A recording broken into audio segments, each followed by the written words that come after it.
Assalamualaikum warahmatullahi wabarakatuh. Selamat pagi semuanya. Melanjutkan terkait dengan materi week 11, yaitu biologi struktur. Ini ada tambahan materi yang harus disimak oleh setiap mahasiswa ya. Saya akan share screen terlebih dahulu.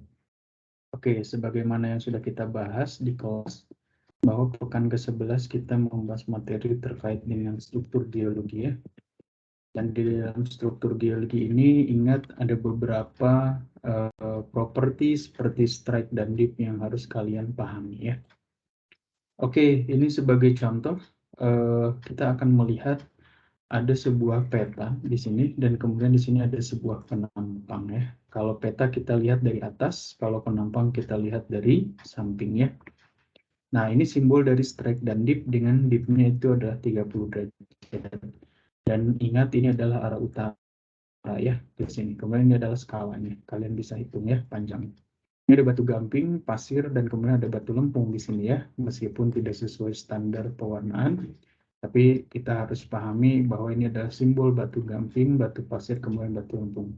Kalau kalian lihat berarti sebenarnya ini ada strike-nya ya. Kemudian dip-nya yang akan menunjukkan kemiringan ke sini ya sebesar 30 derajat ya. Kira-kira kalau seperti ini strike-nya ke arah mana? Tentu ke arah selatan ya. Kalau kita pakai hukum tangan kanan ya, strike-nya ke selatan ya. Arah dip-nya itu ke arah barat karena selalu dip itu 90 derajat terhadap strike ya. Oke, struktur geologis selain bidang perlapisan itu juga ada lipatan. Lipatan itu bentuknya seperti ini ya, seperti ada gelombang gitu ya, lapisan tapi dia seperti membentuk gelombang. Dan ini berada pada perilaku yang disebut sebagai ductile ya. Nah, ductile yang kemarin sudah kita pernah bahas. Ada anticline. Nah, ini kalau misal kita punya gitu ya, lipatan ini. Nah, terus dia melengkungnya ke atas ya. Nah, kalau yang melengkungnya ke bawah ini kita katakan syncline ya. Lim ini adalah sayap. Jadi tiap lipatan baik anticline dan syncline itu masing-masing memiliki sayap ya. Dan kemudian ada bidang perlipatan di sini ya, axial plane. Nah, bidang lipatan ini axial plane gitu ya, itu membagi anticline dan syncline sama rata ya. Ini pada setiap puncaknya, kalau di anticline, kalau di syncline di tepat di tengah-tengah dari lembah gitu ya syncline-nya. Nah, kemudian ada hingline ya. Hingline ini adalah jejak gitu ya permukaan dari bidang aksial di sini. Nah, geometri dari lipatan kita akan punya macam-macam ya. Nah, di sini contohnya ada plunging anticline ya. Jadi dia menunjam. Nah, kalau kalian lihat di sini hingline-nya ini seolah-olah dia menunjam ya. Nah, jadi bentukannya seperti ini. Kalau kita lihat permukaan, ya bentukannya seperti ini morfologinya. Kalau kita lihat samping dari arah yang sebelah sini, ya ini terbentuk lipatan. Tapi kalau kita lihat dari samping yang sini, justru ini seperti seolah-olah kemiringan lapisan ya. Nah, jadi di dalam geologi itu sangat penting sekali kalau misal kita melihat secara penampang itu dari berbagai arah ya. Nah, kalau kita sudah punya lipatan, tentu kita lihat formasi yang terbawah itu adalah yang tertua gitu ya. Sedangkan yang paling atas itu yang paling muda. Nah, selain itu juga ada dome dan juga basin. Kalau kalian lihat gitu ya, dome itu di sini arah strike dan dip-nya gitu. Seolah-olah kemiringannya saling menjauh gitu ya, menjauhi dari titik pusat di sini. Kalau dia basin, cekungan ya, lihat arah kemiringan lapisannya seolah-olah menuju ke satu titik ya, terkonsentrasi pada satu titik. Dan ingat ya, selalu kalau kita pakai hukum dari superposisi, lapisan bagian bawah itu adalah selalu yang tertua gitu ya. Dan kemudian yang paling atas itu adalah yang termuda. Nah, lipatan juga bisa lipatan terbuka gitu ya, gitu. Yang istilahnya itu secara kemiringan dari lapisan itu dia landai ya atau gentle. Kemudian ada isoklin gitu ya dengan sayap dari lipatan itu yang saling paralel ya. Nah, isoklin seperti ini. Yang maksudnya paralel itu kan ini sayapnya ya dari antiklin. Ini sayap dari antiklin atau juga sayap dari sinklin. Paralel itu sejajar gitu. Itu yang kita katakan isoklin. Kalau open fault tadi dia dari sayap lipatannya dia gentle ya atau landai. Nah, mekanismenya bisa buckling yang ditekan secara kompresif atau dia bending gitu ya.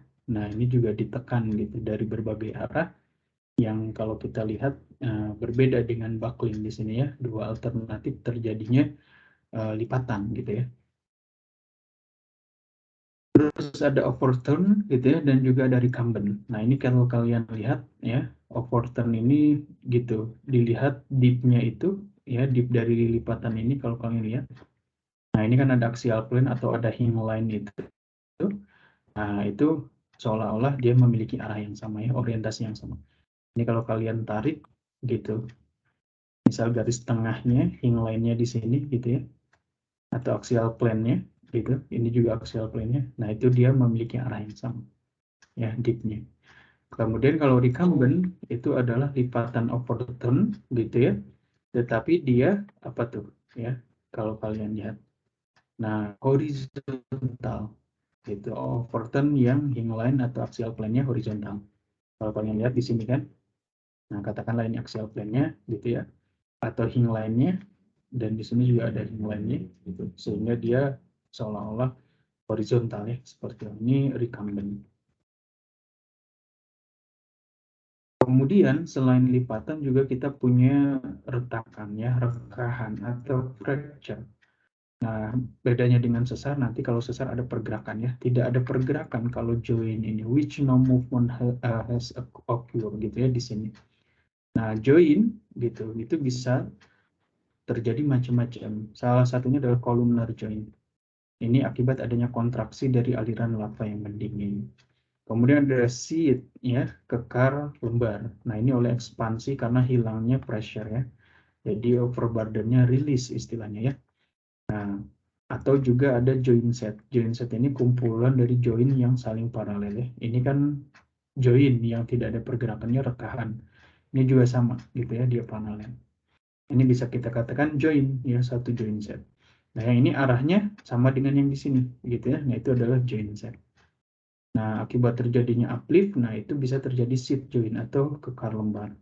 Itu karena tiba-tiba yang tadinya ditekan gitu ya oleh banyak sekali beban batuan gitu, kemudian terangkatkan oleh tektonik, nah sehingga beban itu akan remove atau lepas gitu ya. Kemudian ada sesar yang mana ini membedakannya dengan join itu terjadinya kalau di sesar itu adanya movement, ada pergerakan. Nah, ada juga yang disebut sebagai sesar aktif jika pergerakan gitu ya terjadi dalam 11.000 tahun. Nah, kalau kalian lihat di sini ada sesar gitu ya yang kita cek gitu, reverse fault gitu, ini bidang sesarnya.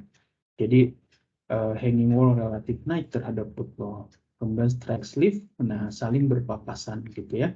Dan ada deep slip untuk normal fault. Jadi reverse fault dan normal fault itu dikategorikan sebagai deep slip. Kenapa? Karena slip atau pergerakannya itu berada pada deep, pada kemiringan gitu ya. Kan ini deep ya. Nah, dia slipnya itu ada di deep. Kalau yang strike slip atau sesar geser itu pergerakannya ada pada arah strike, arah jurus. Kalau ini ada pada sepanjang bidang deep gitu ya. Makanya kalau sesar naik, sesar turun sering disebut kategorinya adalah deep slip fault ya. Sedangkan sesar geser itu adalah strike slip karena pergerakannya sepanjang garis sesar ya. Bagaimana dengan oblik? Kalau oblik itu dua-duanya ada komponen untuk pergerakan pada strike dan ada komponen untuk pergerakan pada deep seperti itu ya.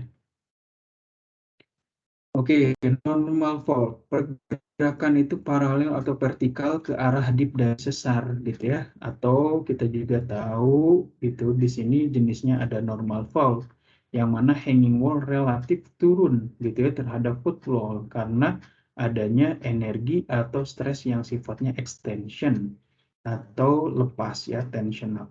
Nanti normal fault seperti ini ya. Ada bagian down-nya, ada bagian up-nya ya. Nah, ini adalah footwall, bagian dari apa nih bawah sesar ya. Hanging wall bagian atas dari sesar. Sehingga nanti bagian yang telah terekspos ini itu bisa hilang, remove ya, karena terjadinya erosi gitu. Kemudian di dalam normal fault kita juga bisa melihat ada morfologi graben dan horst ya. Kalau graben itu seperti ini, blok batuan gitu ya yang dibatasi oleh dua sesar normal dan dia sifatnya depresi atau lebih rendah dibanding blok sampingnya. Kalau horst juga sama dibatasi oleh dua sesar normal tapi dia sifatnya adalah tinggian gitu ya di sini. Bedanya antara graben dan horst. Kemudian tipe deep slip juga ada reverse fault. Jadi hanging wall ya, bagian hanging wall ini yang up ini itu relatif naik gitu ya terhadap foot wall yang bagian downnya ini ya. Nah, di dalam reverse fault ini juga ada yang kita namakan adalah thrust fault. Nah, thrust fault itu adalah cirinya sudut dari deep sesar ini gitu ya. Nah, yang garis hitam ini gitu ya. Sudutnya itu kurang dari 30 derajat ya, deep sesarnya kurang dari 30 derajat. Kita katakan sebagai thrust fault gitu ya. Kemudian ada bagian deep slip tadi ya, graben dan kemudian ada horst ya. Kalau graben itu blok sesar dibatasi oleh dua sesar normal ya yang saling turun. Nah, kalau rift itu adalah graben yang berasosiasi dengan batas dari lempeng divergen ya. Rift gitu ya, rifting pemekaran. Kalau horst ya, nah ini adalah blok sesar yang dibatasi dua sesar nurun tapi sifatnya adalah naik gitu ya. Strike slip itu adalah memiliki pergerakan yang sangat dominan ya, paralel terhadap arah dari strike ya. Ini pergerakannya bukan pergerakan pada dip tapi pergerakan pada sesar. Contohnya biasanya kita akan melihat tiba-tiba sungai itu terputus ya karena ada sesar di sana yang memotongnya. Nah, atau juga nanti bisa menghasilkan morfologi di sini ya di bagian yang disebut sebagai restraining band gitu ya, dan di sini release band.